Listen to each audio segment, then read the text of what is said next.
There are concerns of rising cases of sexual violence and rape in Bayelsa State. A group, the Izon Ladies Association, is calling for the domestication of the Violence Against Persons Prohibition Act by the State Assembly to halt the occurrence of the social malady. Ovieteme George has details.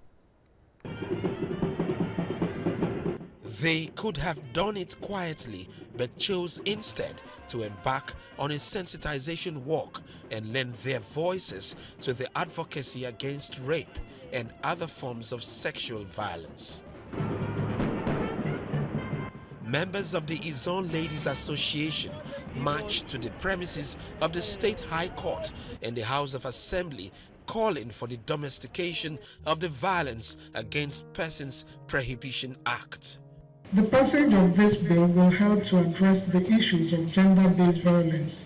It will provide the legal framework that will ensure speedy dispensation of justice and remedy for survivors. We're actually taking our time to look at the different clauses, to look at the different sections to say, this sanction is okay, this one is not okay. We are also concerned.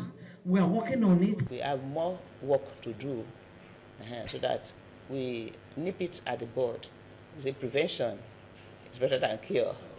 The long hand of the law will surely visit every victim that is involved in such wicked acts. The group seeks the collaboration of government and the traditional institution to end the social malady. We are also calling on our traditional rulers, our chiefs, to lend their voice, add their voice to this fight, to this advocacy. We don't want matters of rape and other domestic violence against women and children to be settled in the families and settled out of courts. We must take responsibility, and the time is now. We want them to be prosecuted, and we also want the government to be aware of what is going on, because the cases are getting more and more, especially in Yenagoa, though all over the world, but our focus is on Yenagoa.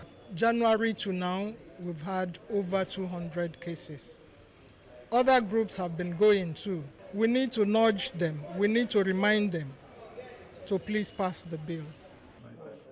The VAPP Act got the assent of former President Goodluck Jonathan in 2015, but 5 years after, Bayelsa is yet to follow suit. Ovieteme George, TVC News, Yenagoa.